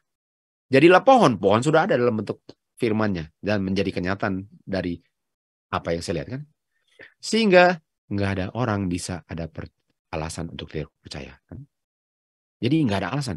Kalau orang bisa ungkapkan dia punya getaran suara dalam bentuk gambar, kalau saya ada kehidupan, kalau saya sumber kehidupan, orang yang bukan sumber kehidupan bisa membentuk sesuatu dari gelombang suaranya. Nggak ada kuasa kehidupan. Dan kalau orang itu ada kuasa kehidupan, bisa nggak yang dia bentuk dari gelombang suaranya menjadi hidup kalau dia adalah sumber kehidupan? Bukan main bisanya. Artinya ada alasan nggak? Orang bilang, saya nggak pernah tahu kuasa Tuhan itu sanggup menciptakan dan menyelamatkan. Ayat ini bilang apa? Nggak ada alasan. Tidak ada alasan untuk tidak percaya. Tidak ada alasan. Barang siapa percaya, tidak perlu binasa, tetapi memperoleh kehidupan kekal. Nah, percaya apa? Percaya di dalam Dia. Apa di dalam Dia? Kehidupan. Dan kehidupan itu terang kan? Jadi kalau saya percaya bahwa yang Dia bilang itu sudah ada, dan kalau saya percaya menjadi ada dalam saya tidak binasa. Saya tidak binasa. Sekali lagi, kalau saya percaya yang Tuhan bilang itu adalah saya, kalau saya percaya, saya adalah apa yang saya baru dengar. Dan dibilang, kamu nggak akan binasa. Kamu akan hidup selama-lamanya. Karena di dalam Dia, firman-Nya adalah kehidupan. Dan kita tahu kehidupan, Yohanes 6:63 adalah firman. Tuhan bilang, jadilah terang. Ada terang. Ini terangnya. Jadi waktu Tuhan bilang, jadilah terang, ini kan, terang langsung menjadi ada. Karena terang itu kehidupan. Jadi kita tahu terang spiritual apa? Mata terbuka. Kalau orang mati, gelap kan? Orang hidup terang. Jadi waktu dia hembuskan nafas ke dalam lubang hidung daripada bentuk yang akan menjadi Adam, waktu hembus nafas kehidupan, matanya kebuka. Dan kita tahu di 1 Samuel 14:29, waktu Jonathan, waktu dia makan itu madu, langsung terbuka matanya kan? Dan kata terbuka artinya apa? Enlighten. Enlighten. Jadi orang yang hidup enlighten, terbuka matanya, dia bisa mengerti kan? Dan itu sudah ada dalam bentuk apa? Dalam bentuk firman. Mazmur 119:130, masuknya firman Tuhan memberi light atau memberi kehidupan. Dan memberi pengertian kan? Di Wahyu 3:20 dikatakan, saya akan masuk. Nah, kalau saya kasih izin masuk artinya percaya. Kalau firman Tuhan bilang sesuatu lalu saya percaya, itu akan menjadi kenyataan dalam kehidupan saya. Waktu firman Tuhan itu masuk, dan yang masuk adalah terang dan kehidupan, saya akan menjadi terang dunia atau kehidupan dunia kan? Karena firman yang masuk itu memberi terang. Memberi terang kan? Memberi terang, memberi kehidupan. Makanya Adam waktu firman masuk, nafas masuk, dia menjadi hidup. Makanya di Yohanes 20:22, murid-murid dihembuskan apa? Roh Kudus, nafas, kehidupan. Itulah kehidupan spiritual mereka. Itu sebabnya mereka siap untuk terima Roh Kudus di hari Pentakosta, karena mereka sudah terima butiran-butiran tetesan hujan yang dihembuskan di Yohanes 20:22. Jadi penting sekali untuk kita belajar firman Tuhan dan percaya bahwa Tuhan sanggup. Nah, kalau saya baca firman Tuhan, oh dia yang ciptakan, oh percaya itu. Dia yang jadikan itu, percaya. Oke, kalau saya sudah percaya, sekarang bagaimana dengan kamu? Kamu bisa nggak berhenti berdosa? Aduh, kalau itu sukar. Tunggu dulu. Memang sukar malah bohong, nggak mustahil. Jangan bilang sukar. Sukar lebih gampang dari mustahil. Mustahil untuk berhenti berdosa. Iya betul, mustahil. Tunggu, emangnya kamu yang harus berhenti berdosa? Ya enggak lah. Siapa? Tuhan. Loh, katanya kamu percaya segala-galanya. Sekarang Tuhan bilang, Tuhanlah yang akan tolong saya berhenti berdosa. Kalau kamu percaya, kenapa kamu bilang sukar? Oh iya ya. Bisa lihat itu? Markus 9:22. Kita tahu ada orang tua yang anaknya dirasuk setan, lalu orang tuanya bilang, kalau artinya belum tentu bisa. Kalau engkau bisa lakukan apapun, dengan catatan bisa sembuhkan anak saya, kasihanilah kami dan tolonglah kami. Kalau itu artinya nggak percaya. Sama dengan setan, waktu bilang kepada Tuhan Yesus, kalau engkau anak Bapa. Nah, setan tahu anak Bapa, dia mau ragukan Tuhan Yesus kan. Kalau. Nah, kembali ke Tuhan Yesus. Bukankah Tuhan Yesus dengar suara di Matius 3 ayat 16 dan 17, suara Bapa, dibilang, this is my beloved son. Nah, kalau Tuhan Yesus dengar, inilah anakku, artinya akulah anaknya. Jadi Tuhan Yesus sudah dikonfirmasi sebagai manusia, ya, dikonfirmasi di pembaptisannya, bahwa Bapa bilang, inilah anakku yang kukasihi. In him I am well pleased. Artinya itulah kenyataannya Tuhan Yesus. Lalu setan bilang, kalau engkau, tunggu, kalau, artinya kamu meragukan firman Bapa dong. Oh no.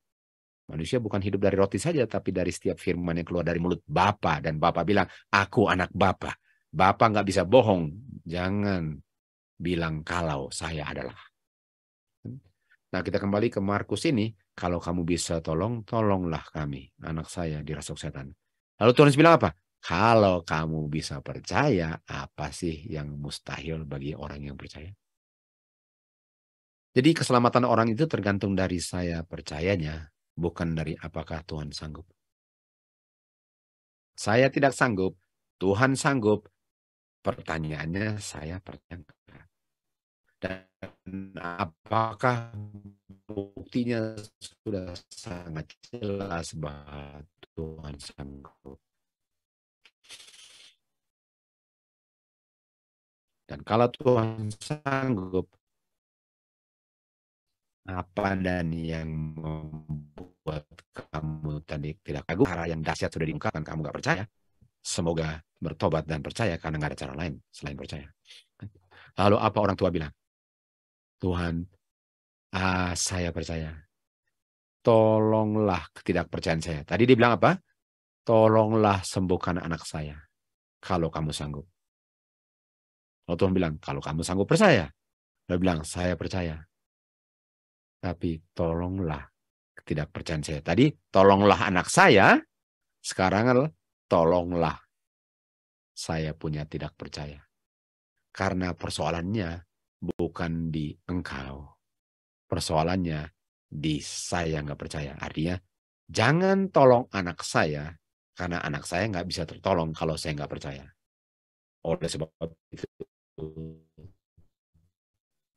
tolonglah tidak percaya saya.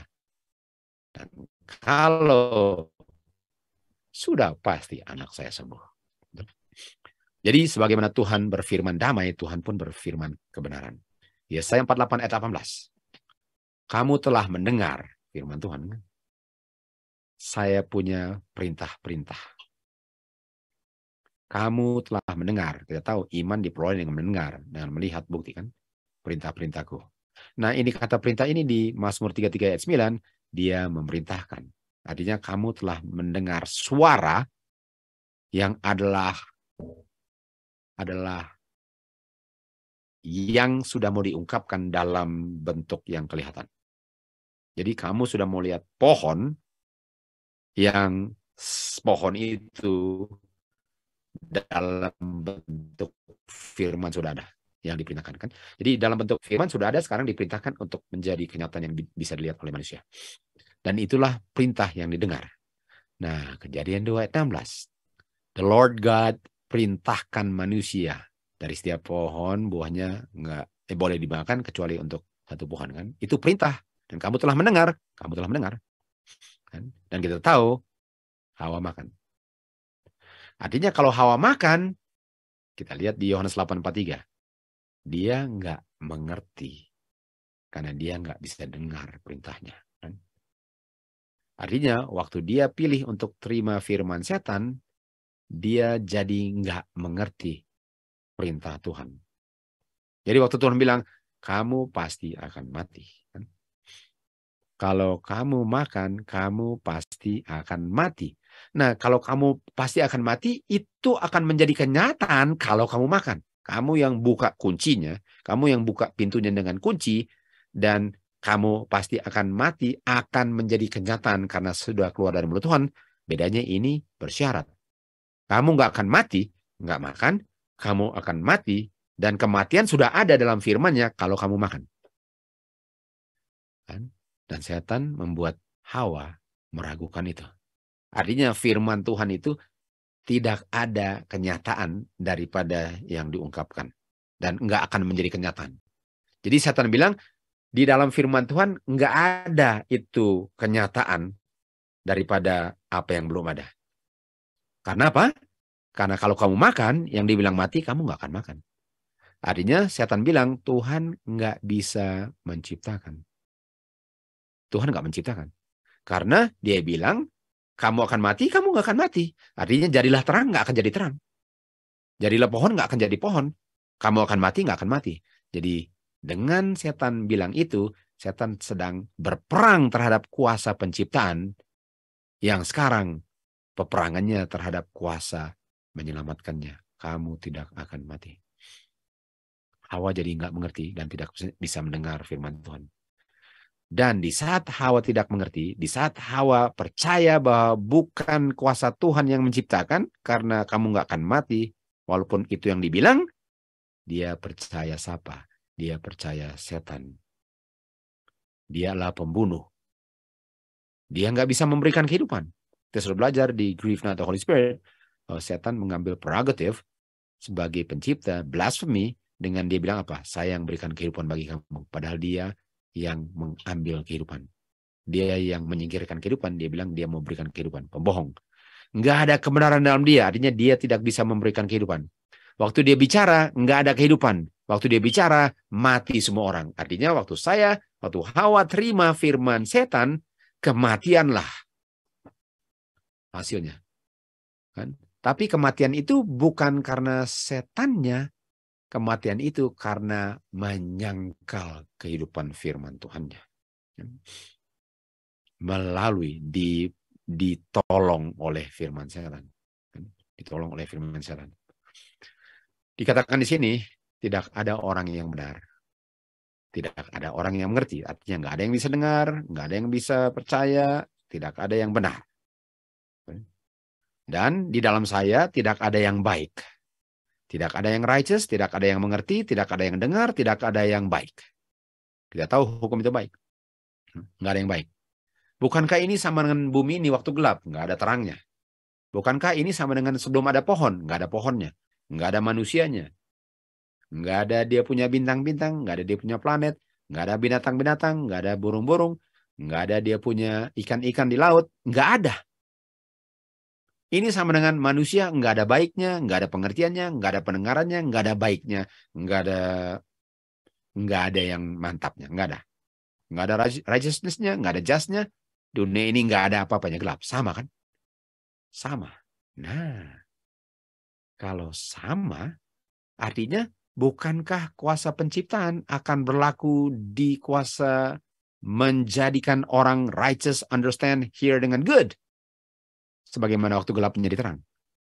Artinya righteousness by faith hanya bisa diperoleh kalau kita percaya kuasa penciptaan. Dengan iman kita percaya Tuhan menciptakan. Lalu dikatakan, yang baik yang saya mau lakukan, saya tidak lakukan. Yang jahat yang saya tidak mau lakukan, itu yang saya lakukan. Jadi manusia nggak ada baiknya. Walaupun keinginannya ada, tapi nggak ada baiknya. Sehingga nggak bisa keluar yang baik. Kalau di dalamnya nggak ada yang baik. Tuhan, semua yang diciptakan keluar dari dirinya. Dan semua yang diciptakan baik, sehingga semua yang diciptakan itu baik. Lalu dikatakan apa? Righteousness itu diungkapkan waktu saya ada iman. Artinya saya baik kalau saya percaya firman itu bilang baik, saya baik. Dengan catatan saya harus mengakui dosa dan bertekad untuk tidak melakukan lagi. Betul? Saya nggak bisa jadi baik kalau saya nggak percaya. Jangan lupa itu. Hanya kalau saya percaya bahwa Tuhan punya kuasa menyelamatkan itu adalah firman-Nya yang menjadi kenyataan kalau saya percaya, barulah saya baik. Dikatakan semua orang telah berdosa. Artinya nggak ada yang baik. Tapi semua orang bisa dibenarkan melalui kuasa penebusan. Dan dinyatakan apa? Berfirman. Untuk declare artinya untuk berfirman. Jadi Tuhan bicara righteousness. Dengan catatan dosa-dosa kamu yang sudah diakui, diampuni. Artinya Tuhan, jadi ada bagian saya di mana iman itu diungkapkan dengan saya melakukan syaratnya. Tapi syaratnya itu bukan yang menghasilkannya, syaratnya itu yang mengungkapkan saya percayanya. Jadi Tuhan berfirman, at this time, dia punya righteousness adalah righteousness-nya God. Jadi orang itu adalah benar kebenaran Tuhan, karena itu Tuhan punya kan. Di saat dia percaya, dia nggak evil lagi. Dia nggak unrighteous lagi, dia nggak unjust lagi. Pada saat itu, jangan lupa kita nggak percaya evolusi. Kita percaya righteousness by faith. Artinya untuk orang yang bilang, saya sudah minta ampun dosa saya dan saya percaya Tuhan sudah ampuni, tapi apa? Tapi evolusi. Tapi evolusi. Nah, saya tahu ada godaan-godaan, tapi godaan itu bukan dosa kalau tidak layani. Jadi jangan samakan penggodaan dan ingatan dosa dengan berdosa. Itu menjadi dosa kalau saya layani. Tapi kalau saya tidak layani, itu tidak dosa. Dan itu kan harus dibersihkan dengan tetap menurut, tetap belajar, dan menurut apa yang diungkapkan firman Tuhan kan. 1 Petrus 1 ayat 2. Jadi Tuhan berfirman, kamu benar, kamu benar. Sama dengan ada terang, langsung terang, kamu benar, kamu benar. Dan benar-benar sebagaimana terang adalah terang, binatang adalah binatang, Hawa dan Adam adalah Adam dan Hawa, righteousness adalah righteousness kalau kamu percaya. Righteousness by faith. Dan itu berdasarkan firman Tuhan. Kalau saya percaya firman Tuhan itu, sudah melakukan bagian saya dalam pengakuan dan diampuni, saya benar di hadapan Tuhan. Di hadapan Bapa saya benar. Dan kalau saya ragukan itu, saya nggak percaya. Dan saya tidak bisa benefit daripada firman yang adalah righteousness itu, yang nggak bisa menjadi kenyataan dalam kehidupan saya kalau saya tidak percaya. Jadi righteousness God itu kan diletakkan pada orang yang percaya. Sama dengan semua menjadi ada, orang yang nggak righteous menjadi righteous karena firman telah bersabda. Kita semua harus melakukan semua bagian kita untuk memelihara hukum Tuhan. Nah, bukan berarti untuk melakukan semua dengan kuasa saya, artinya saya harus baca firman Tuhan, saya harus setia belajar firman Tuhan, saya harus menggali, harus berdoa, harus cari dahulu kerajaan surga. Itu maksudnya, bukan berusaha untuk menurutnya. No. Kuasa menurut itu kuasa Tuhan, tapi saya harus bikin bagian saya. Saya nggak benar tiba-tiba mengerti firman Tuhan kalau jarang-jarang baca firman Tuhan, kalau malas belajar firman Tuhan, kalau belajar firman Tuhan cuma 5 menit per hari, itu bagian saya, walaupun bukan itu yang membuat saya benar, tapi itu mengizinkan Tuhan untuk bekerja, karena Tuhan nggak paksakan, dan nggak seperti ciptakan pohon menjadi pohon, saya nggak menjadi benar, dibilang benar kalau saya nggak percaya, dan percaya itu diungkapkan dengan saya punya bagian dengan belajar firman Tuhan, tekun, cari mengerti, berdoa, dan semua itu. Jadi kita harus bagian kita itu kita harus lakukan. Lalu dia akan apa? Dia akan impute, dia akan letakkan. Impute kan? Impute artinya menaruh sesuatu menjadi bagian dia. Dia punya righteousness. Karena kita percaya dan kita mau menurut hukum Tuhan. Dan melakukan semua bagian saya untuk saya bisa mengerti firman Tuhan. Dan Tuhan menerima usaha manusia untuk menurut hukum. Nah, sekali lagi, usaha saya ialah untuk buka Alkitab paling kurang. Untuk belajar paling kurang. Bukan cuma 5 menit per hari belajarnya. Kan? Dan lebih saya belajar, lebih saya jatuh cinta. Kalau saya mulainya 5 menit, jadi 10 menit. Jadi setengah jam, jadi 1 jam. Akhirnya, kalau bisa nggak tidur. Walaupun harus tidur. Itu kenyataan hidup. Dan Tuhan impute, dia letakkan, dia punya righteousness kepada orang itu. Kita tidak bisa dengan kuasa kita sendiri menurut hukum Tuhan. Artinya penurutan Tuhan yang righteousness-nya harus diberikan dengan bersabda kalau saya percaya firman-Nya.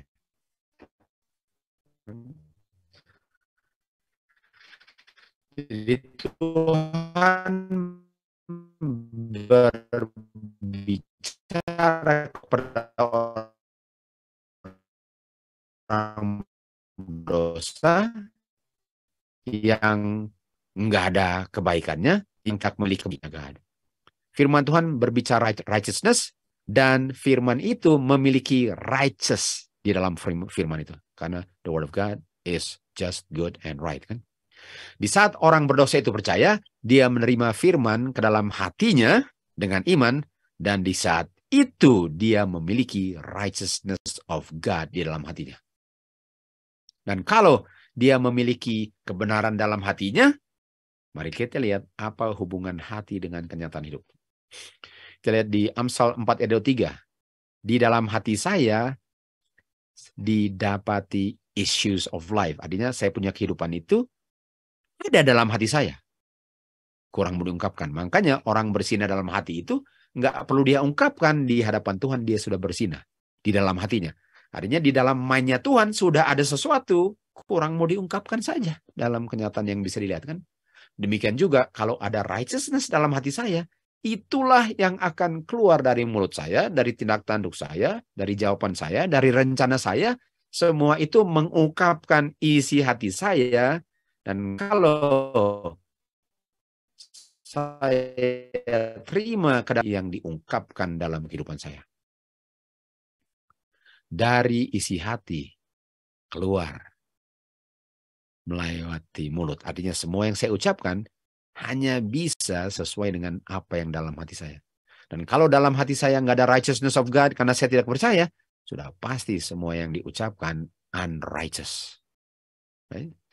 Jadi kita tahu kalau saya sudah terima righteousness itu life, sudah pasti saya punya kehidupan baru juga. Saya adalah orang yang dilahirkan kembali karena yang keluar adalah yang baru yang nggak pernah ada waktu yang lama dulu. Orang dilahirkan kalau dia percaya firman Tuhan. Dilahirkan kembali. Dan akan kelihatan dalam kehidupannya perubahan baru dalam hidupnya. Itulah hidup baru. Walaupun kita tahu orang yang dilahirkan kembali adalah by spiritual kan. Jadi dia akan bertumbuh, harus belajar terus. Kehidupan daripada itu, kehidupan adalah kehidupan penurutan daripada penurutan firman Tuhan yang dinafaskan ke dalam dia. Artinya kalau saya bilang saya sudah dibaptis, saya percaya, tapi saya masih, tapi artinya belum. Saya belum dilahirkan kembali. Kalau yang keluar bertentangan dengan kebenaran yang saya bilang saya terima. Nggak bisa saya bilang saya sudah dibaptis. Tapi keluarnya masih penuh dengan keraguan, masih sakit hati, dan cemburu, dan marah, dan simpan dongkol. Itu belum dibaptis di hadapan Tuhan. Karena nggak bisa kalau yang masuk righteousness, yang keluar seperti itu. Jadi baptisannya itu nggak ada artinya. Sama dengan meat and drink, nggak ada artinya. Kalau kehidupannya masih seperti sebelum belajar tentang feast. Nggak ada, itu bukan penciptaan. Itu kayak bunuh domba tapi nggak pernah lihat kasih Bapa. Di sini katakan, yes, Mazmur 51 ayat 10, create, berfirmanlah firman-Mu saja hatiku yang bersih. Itu dengan create artinya kuasa yang menciptakanlah kuasa yang membersihkan hati menjadi hati yang baru. Jadi kalau firman Tuhan saya terima, firman itulah yang create. Bukan saya berusaha untuk berbuat baik. Itu command, itu adalah Hagar, itu Sinai, itu Old Covenant namanya. Tapi firman Tuhan itu lah yang menciptakan sesuatu yang tadinya nggak ada. Okay? Oleh sebab itu, kalau saya berada dalam Kristus, saya adalah makhluk yang baru. Semuanya adalah baru. Kehidupan baru, pikiran baru, rencana baru, semuanya baru. Nggak bisa. Orang yang di dalam Kristus masih ada unsur-unsur lamanya. Ragu, gondok, cemburu, marah. Nggak bisa. Bukan itu yang dikasih masuk Kristus. Jadi kita bisa tahu kita sudah lahir kembali atau enggak. Bukan berarti bahwa dia nggak pernah akan jatuh lagi. Walaupun puji Tuhan kalau enggak. Kita sudah tahu kan 1 Yohanes 2 ayat 1. Tapi arahnya masih nggak seperti dulu. Atau arahnya sudah berbeda. Kalau cuma sekali-sekali, itu tidak mendikte karakter. Kan? Tapi kalau selalu begitu, itulah karakternya. Artinya, meat and drink nggak ada artinya. Baptisan nggak ada artinya. Righteousness belum saya terima karena saya belum percaya. Kejadian 2:7, Tuhan berfirman, lalu manusia menjadi hidup. Sama dengan semuanya menjadi baru, Adam menjadi hidup. Kenapa? Yang masuk kehidupan, dia menjadi hidup. Yang masuk baru, sehingga dia menjadi baru. Harus baru semuanya sikap saya. Kalau dulu satu hal itu sangat membuat saya marah dan bukan main, akan menjadi perseteruan antara teman-teman dan semua itu. Sekarang nggak lagi. Situasinya bisa sama, sayanya yang berbeda. Jangan rubah situasinya kalau yang perlu dirubah sayanya. Righteousness itu tidak diimpute ke situasi dan kondisi.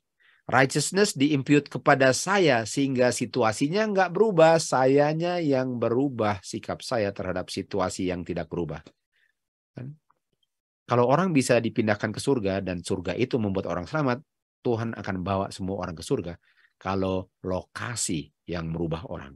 Artinya jangan pikir bahwa karena saya pindah lokasi, persoalannya hilang. Tidak, karena persoalannya saya, bukan lokasinya. Have faith in God. Percayalah akan Tuhan. Faith, iman, kalau saya percaya, saya sudah memiliki substance daripada yang saya harapkan, kehidupan yang baru. Apa saja yang bukan iman adalah dosa.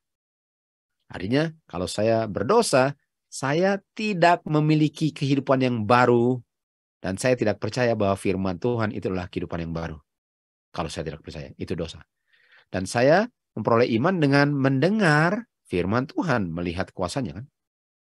Jadi waktu Tuhan bilang kepada wanita di Yohanes, kamu jangan berdosa lagi. Sekarang hidup berdasarkan iman. Jangan berdosa lagi.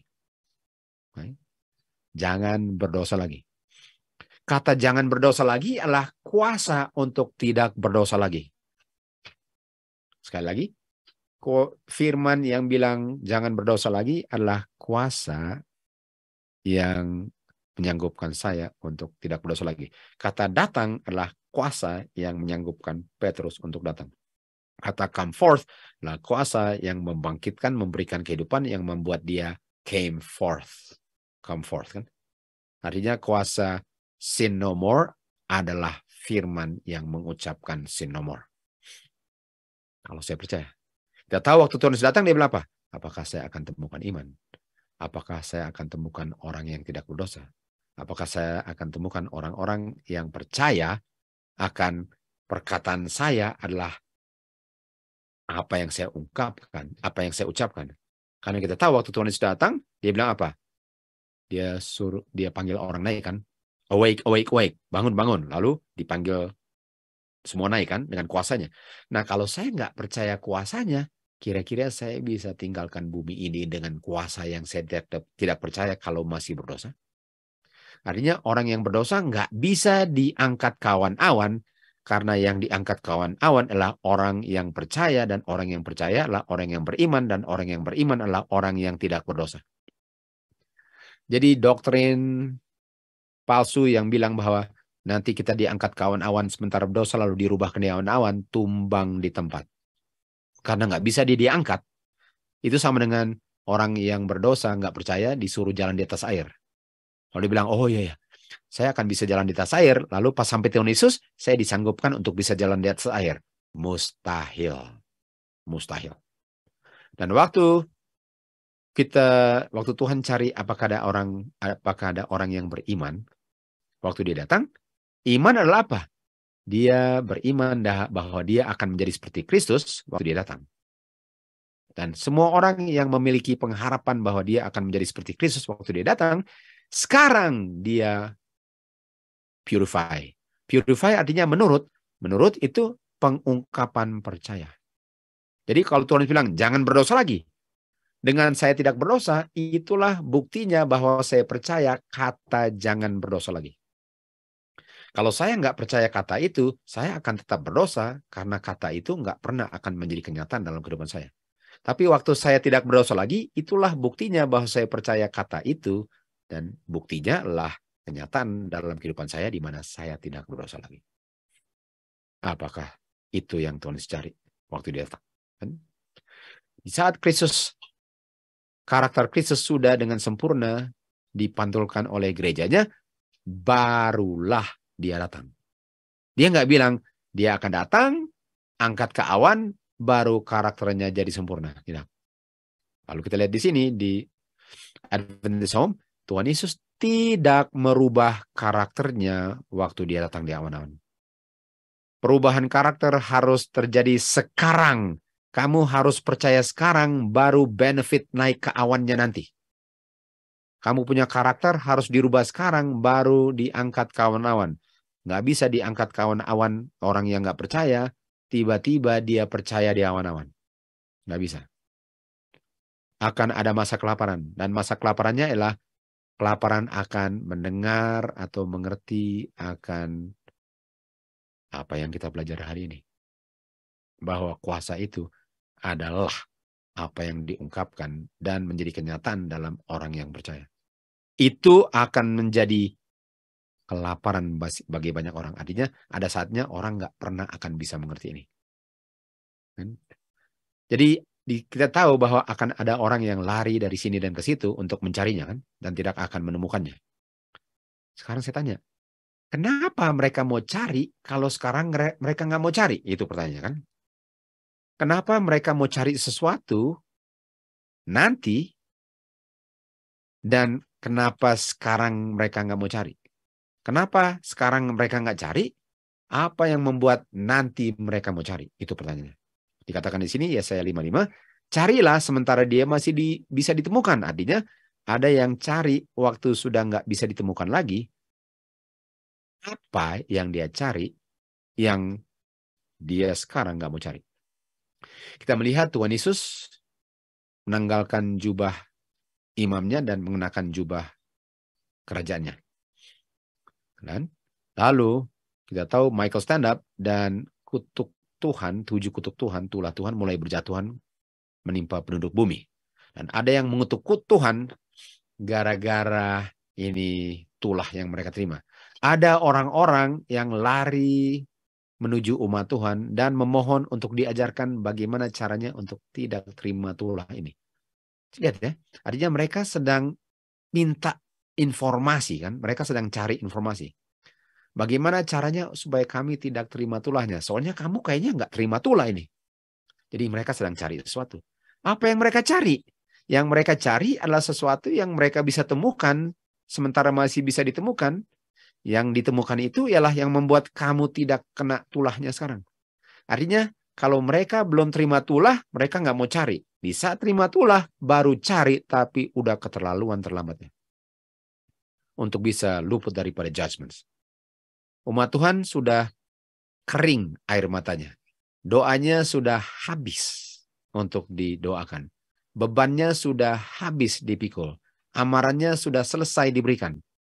Suara Tuhan tidak mengundang mereka lagi untuk diselamatkan karena mereka sudah telah. Di saat seluruh dunia, umat Tuhan, surga tertarik untuk keselamatan mereka, mereka tidak tertarik untuk cari keselamatan mereka. Banyak orang inginkan kehidupan tapi tidak ada usaha untuk memperolehnya. Banyak orang mau selamat tapi nggak ada usaha untuk bikin waktu yang penting untuk mempelajari firman Tuhan. Waktunya digunakan untuk hal-hal yang tidak ada urusan dengan keselamatan. Dan waktu terima tulah baru mereka cari bagaimana caranya. Bukan untuk cinta firman Tuhan. Mereka cari supaya tidak terima tulahnya. No, nggak bisa. Dan surga, Tuhan Yesus berseru, sudah selesai, sudah finish. Rencana keselamatan sudah tercapai. Hanya sedikit yang menerimanya. Dan mereka sekarang berseru apa? Sudah terlambat, sudah terlambat.